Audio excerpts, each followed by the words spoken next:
हाय, good afternoon. सास बहू और सेंसेक्स के आज के इस मंगलवार के एपिसोड में आप सबका स्वागत है। मंगलवार का दिन है। आमतौर पे इस दिन हम पुणे का दरवाज़ा खटखटाते हैं और निकल के आते हैं rajeshsatpute.com के श्री राजेश सतपुते। आज भी आपको आपकी स्क्रीन पे नजर आएंगे। Rajesh sir, hi, good afternoon. Thank you so much जुड़ने के लिए। बस बातचीत की शुरुआत करेंगे कुछ ही देर में। पहले इस शो सास बहू और सेंसेक्स में अगर आप अपनी क्वेरी को इंक्लूड करना चाहते हैं, उसके लिए खैर आपको भी आना ज़रूरी है क्योंकि हमारे सब लाइव गेस्ट होते हैं इस शो में। कोशिश यही रहती है। तो दो तरीके रख दिए हैं, बाकी सब भूल जाइए। एक तो सास बहू और Sensex @nw18.com email ID, SAAS सब नोट डाउन करिएगा। और फ्लिप करेंगे तो हमारा CNBC आवाज का व्हाट्सएप नंबर, इसमें भी अपनी क्वेरीज आप भेज सकते हैं। दोनों प्लेटफॉर्म्स पे आप महिलागण से एक रिक्वेस्ट है, अपना नाम जरूर स्पेसिफाई करें, तो उससे पता रहेगा हमें। हमारी टीम्स जब क्वेरीज से टटोलती हैं तो उन्हें पता रहेगा कि किसी महिला की क्वेरी और इस शो में अपन इंक्लूड कर सकते हैं। अच्छा, इस शो में आगे वैसे अपन इमामी के टॉप मैनेजमेंट से भी बातचीत करेंगे। कल बाजार बंद होने के बाद इमामी के नंबर्स आए, तो थोड़ा सा जल्दी आगे बढ़ते हैं। मार्केट्स ठीक हैं, डिसेंट हैं। इस समय 180 अंक ऊपर, 23,000 के एक शेड ऊपर कह लीजिए कामकाज होता हुआ। नियर डेज हाइज हैं। वैसे हमने डेज हाइज एक समय 200 पॉइंट का उछाल भी देखा हुआ, तो 180 पॉइंट ऊपर है, ठीक है।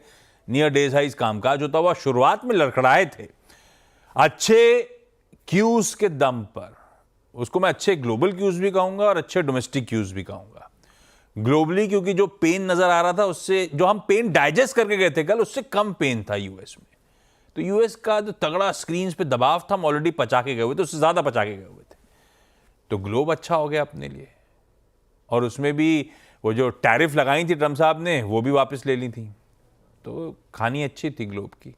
और अपने यहां कल शाम को आरबीआई ने तगड़ी लिक्विडिटी इंजेक्शन का रोड मैप सामने रख दिया, तो बढ़िया था। तो गैप के साथ शुरुआत हुई, उसका ऐसा लगा मामला गड़बड़ा रहा है, ये तो नहीं चलेगा। फिर उसके बाद शुरुआती लड़खड़ाहट के बाद अब ऑलमोस्ट एक ट्रेंडिंग डे टाइप है। और दिन के गेन्स को, क्योंकि आरबीआई की तरफ से खबर आई थी, लिक्विडिटी इंजेक्ट करने की तैयारी हो रही थी, बैंकिंग सिस्टम की लिक्विडिटी किल्लत को दूर करने की कोशिश हो रही थी। बट ऑब्वियस चॉइस थी निफ्टी बैंक आज के लिए। क्या चार्ट है स्क्रीन पे आपके? 2% का बढ़िया मूव, 1000 पॉइंट की रैली निफ्टी बैंक पे। और सिर्फ निफ्टी बैंक नहीं, फाइनेंशियल्स में बैंक्स एंड फाइनेंशियल्स बढ़िया कर रहे हैं। और इनफैक्ट अगर आप थोड़ा सा डीपर डिग करेंगे तो पॉकेट्स वही हैं जो रेट सेंसिटिव्स हैं। कोई ऑटो अच्छा कर रही है आज की ट्रेडिंग सेशन में। दिखाइए जरा, मेरे ख्याल से वो रियल्टी बाउंस बैक कर रहा है बढ़िया तरीके से। ये सब रेट सेंसिटिव्स हैं जो चमक रहे हैं। बैंक्स, फाइनेंशियल्स, ऑटो आपकी स्क्रीन पे, रियल्टी इंडेक्स लेकर आइएगा, सब अच्छा कर रहे हैं। जो अच्छा नहीं कर पा रहा है, एक तो वो फार्मा है। ट्रम्प साहब ने तो धमकी दे दी है, तो अभी तो खैर सहमे हुए से अपन है, इसीलिए फार्मा सल्क कर रहा है। अभी धमकी है, पर आजकल ट्रम्प साहब को भरोसा नहीं है कब एग्जीक्यूटिव ऑर्डर बन जाए वो। तो मूड तो थोड़ा सा फार्मा का बिगड़ा हुआ। और एक कैपिटल मार्केट से जुड़े स्टॉक्स जो है ना, शेयर बाजार से जुड़ी कहानियां कह लीजिए, वो पेन में है। वो पिछले कुछ दिनों से लगातार पेन में है। वो इंडेक्स भी स्क्रीन पे आ सकेगा तो वो भी दिखाएंगे, तो वो थोड़ा सा पॉकेट पेन में। हाँ, एक दिक्कत मेरे लिए और है। इंडेक्स रिकवर कर रहा है, बैंक्स फाइनेंशियल्स बढ़िया कर रहे हैं, ऑटोज बढ़िया कर रहा है, बड़ा तबका है बाजार का अच्छा कामकाज कर रहा है। लेकिन अपन को दिक्कत ये है कि रिटेल पोर्टफोलियो का वो मजा नहीं चमक रहा है, क्योंकि ब्रेथ अभी भी कमजोर है। मिड कैप्स 0.5% दबाव में और 1:3 का रेशियो डिक्लाइंस के फेवर में। यानी जितने शेयर ट्रेड हो रहे हैं, 3/4 इस समय भी दबाव में कामकाज कर रहे हैं। ये एक थोड़ी सी निगलिंग वाली है। ये अंडर परफॉर्मिंग पॉकेट है, ये आज भी सुधर के नहीं दे रही। सतपुते साहब, 23,000 के शेड ऊपर कामकाज, कैसा लग रहा है निफ्टी का चार्ट?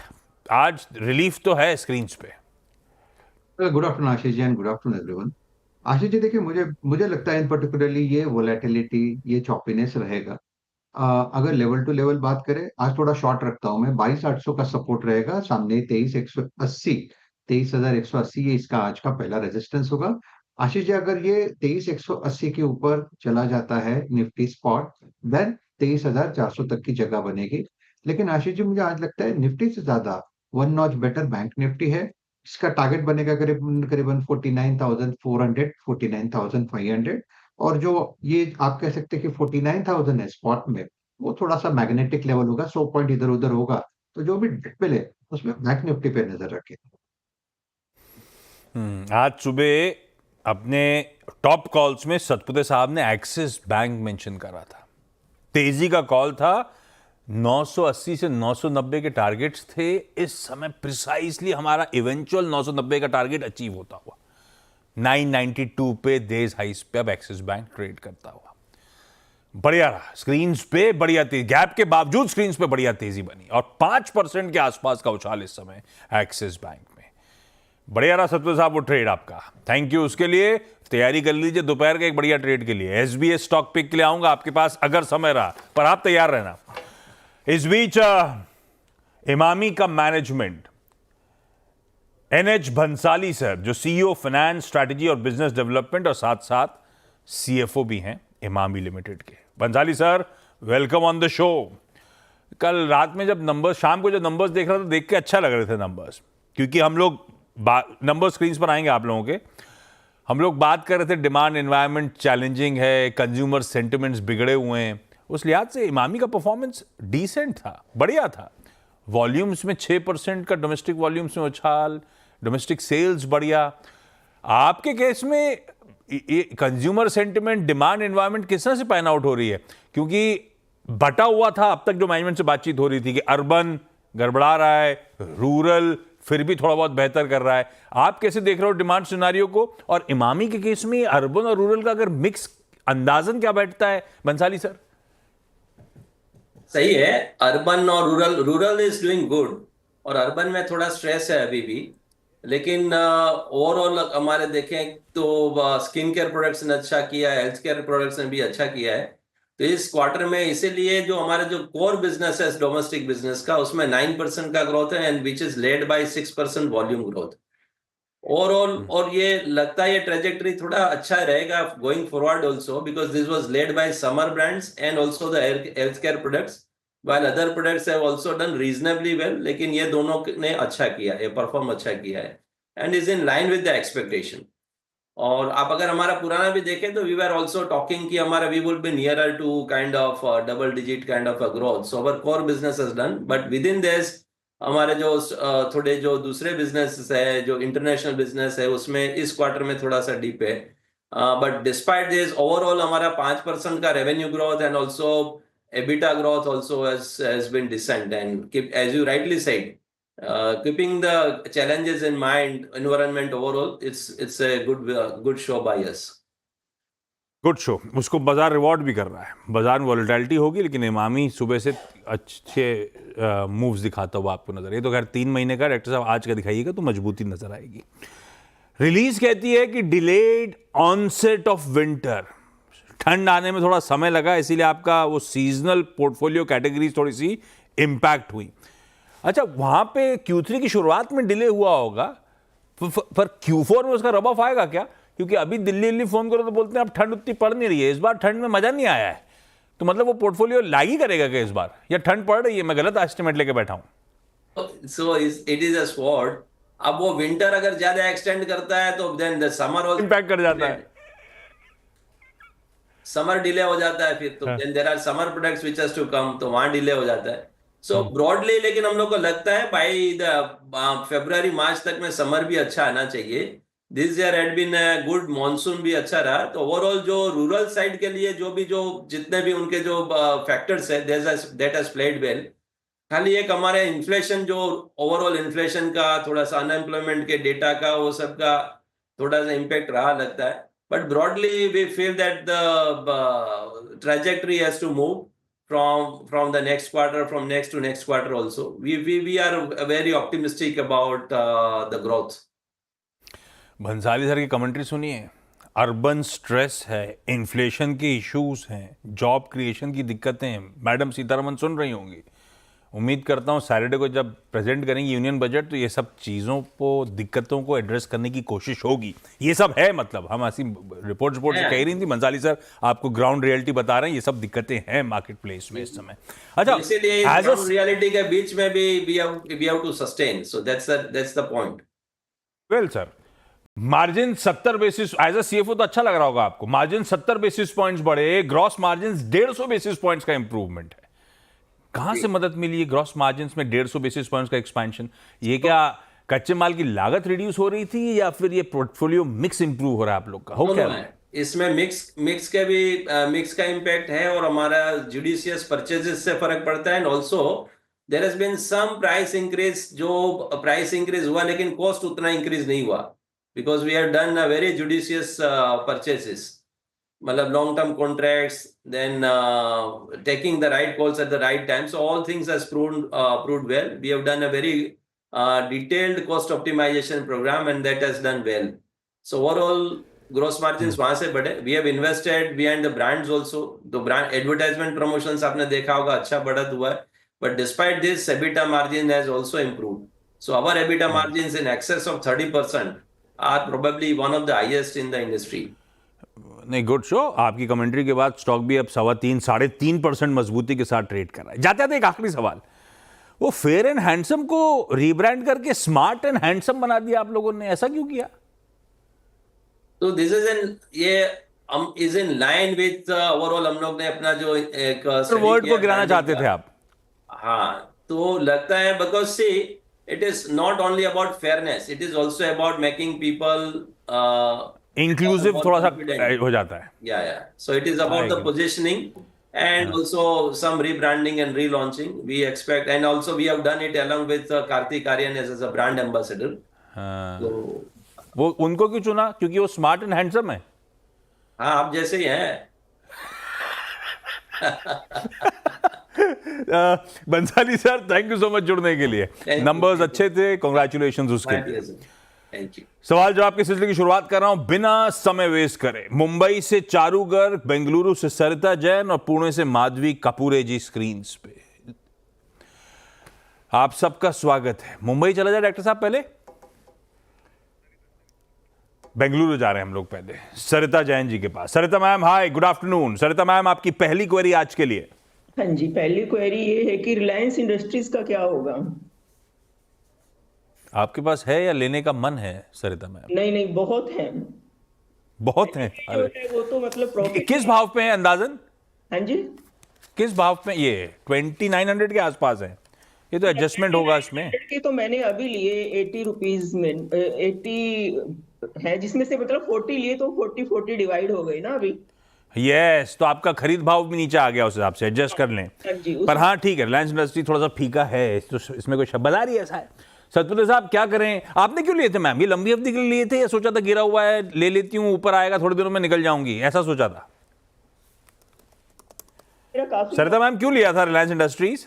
रिलायंस पहले काफी खरीदे हुए पड़े हैं दूसरे अकाउंट्स में।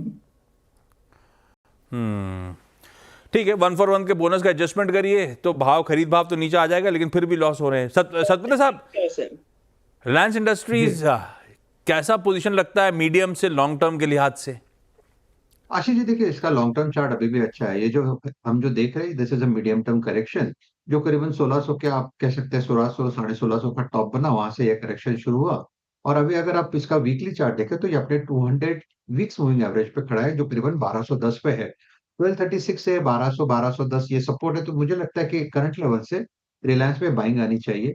हालांकि सामने बजट है तो वोलेटिलिटी रहेगी, लेकिन मुझे लगता है कि यह 1200 सपोर्ट रहेगा और काम करेगा। और सामने लगता है कि ये कम से कम 1350 से 1400 का एक स्विंग यहाँ पे ड्यू है। अभी आएगा कहाँ? मुझे लगता है ये बजट के बाद यहाँ पे स्विंग आना चाहिए। तो मेरे हिसाब से इट्स अ होल्ड।